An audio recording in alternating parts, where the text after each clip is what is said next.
If you know me well enough, you probably are aware that this is a topic that is right up my alley.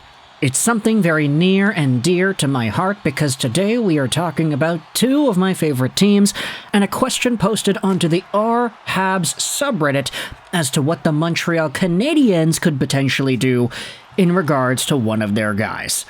Without further ado, let's head over to this post made by Scouting Lane. It'll be linked in the description if you want to go ahead and read it, as well as the commentary in the comments section below. Would you be comfortable offering an 8-year, $7 million AAV contract to Lane Hutson this summer? I was looking into how things played out with Quinn Hughes in Vancouver, who had accepted a 6-year contract at the end of his ELC. I'm wondering if we can do better. And this is essentially asking, okay, $56 million contract, 8 years, $7 million AAV, would you go and give that to Lane? And the thing is, a lot of replies in this thread are saying, yes, I would, absolutely, yeah, yes I would, but I don't know if he would accept, it's too early, I would definitely do this. I mean, there are a lot of people who have come to an agreement that said yes is the right choice. And why exactly is that? Well, let's go over to Lane Hutson and his overall profile as a defenseman in the Montreal Canadiens system right now, because he has himself 26 points in 34 games played in his rookie year. He's on pace for 63 points on the year. He's on pace for a minus 34, which is not particularly great, but still, he's on Montreal, so we can give him the pass. 2 goals, 24 assists right now in 34 games played, and he is one of the top defensemen in the NHL in overall points, and even higher up on the list if you take a look at just assists. Lane Hutson right now is tied with Mikhail Sergachev, Neil Pionk, and Adam Fox for 8th overall in D-man points, and if you go by just assists, he is tied with Zach Werenski, Victor Hedman, and Shea Theodore for 5th overall in the league. Only 4 D-men this season have more assists than Lane Hutson, and that's pretty ridiculous. So, for a rookie D-man who has taken this team by storm, who knows how many more points he would have had he was thrown onto the first power play unit at the start of the year. This 20-year-old player is signed on to the end of 25-26 on his ELC, meaning that he is eligible to sign an extension by the time the 24-25 season, this current season, ends. Will the Montreal Canadiens go out there and try to sign this guy to an immediate contract long-term? And if so, would this dollar amount of $7 million AAV be an appropriate level? Well, the Reddit post goes out there and compares Lane to one Quinn Hughes in Vancouver, whose overall contract situation is somewhat comparable here. Quinn is, in my opinion, the best defenseman in the NHL. I think at this moment in time he is playing some better hockey than Cale Makar, and it's even more cemented when you think about the situations with these teams. Colorado is doing pretty alright, they've got Mac Daddy, they've got Rantanen, they've got other guys like Nuke coming back from injury, Ross Colton started the year out hot. Cale Makar has a lot of players to work with. Quinn Hughes? Yeah, no, sorry. Elias Pettersson and JT Miller, they kind of stink this year. Brock Besser, not consistent this year. The only guy who's really driving the bus in Vancouver is Quinn, and I think his impact to Vancouver, the magnitude as to how good he is more impressive than what Cale Makar is doing with Colorado. And so, even though they're so close, I will say, in my opinion right now, Quinn is the better defenseman. I think he's the best defenseman in the league. Quinn Hughes is on pace for a 101-point season. Last year, he had 92 points, and he's signed on till the end of 26-27, making $7.8 million a year. The thing is, with this contract signed by Quinn Hughes, it was given to him straight out of his ELC.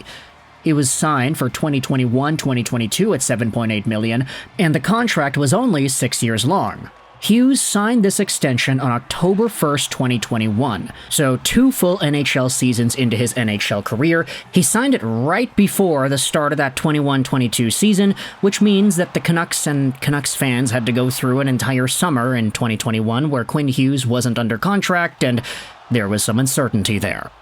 Of course, Quinn wasn't producing as many points as he is right now, but he was still young enough where the Canucks could look at him and say, yeah, okay, we're gonna give you a lot of money here. We see a lot of potential in you.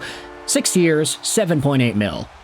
And now, it's looking like one of the best contracts in the NHL when you consider how good he is. For Lane Hutson, if the Montreal Canadiens see a similar sort of impact out of this dude, and they think to themselves, hey, we can really take advantage of the youth here, take advantage of the rising cap, and take advantage of a guy who might be interested in signing long-term, then any sort of a contract for Lane Hutson in the same Quinn Hughes territory, I think is an absolute steal. You go out there and you bite on this guy. Sure, I get it, Lane Hutson has only played, what is that, a total of 36 NHL games split between Montreal last season and Montreal this season? But he's got so many good things going for him. The way he commands space in the O-zone, the way he eludes defenses on the opposite team, the way he's able to open up opportunities for his teammates, and the offense that he creates. Sure, I get it. Just passing to Patrik Laine isn't necessarily the most incredible skill out there, but when Laine himself is saying that Lane is the best power play quarterback he's ever played with, you know there's something to it. In fact, I wanted to go out there and compare these two guys using Elite Prospects Compare Players tool. If you compare Quinn Hughes to Lane Hutson, you will see some pretty interesting numbers. I've always said that stylistically, I do think that these guys are very similar, but if you go over into some of the statistics, you'll get a pretty fair assessment as well. In Quinn Hughes' rookie season for the Vancouver Canucks, he had 53 points in 68 games. He was age 20. Lane Hutson right now has 26 points in 34 games, also age 20, also his rookie year. He's on pace for 63 points on the season. The point production is actually exactly the same. If you map out Lane Hutson's 26 points in 34 games and you times it into 68, he's on pace for about 52 points in 68 games played, which would be exactly one underneath Quinn. The only difference is, for Vancouver, they didn't decide to sign Quinn Hughes to the extension before the season after, at 21. He had 41 points in 56 games played that season, and then the contract standoff in the summer occurred. So for Montreal, they could go down the same route of avoiding this and sign Lane Hutson to a contract right as that 2025 summer begins.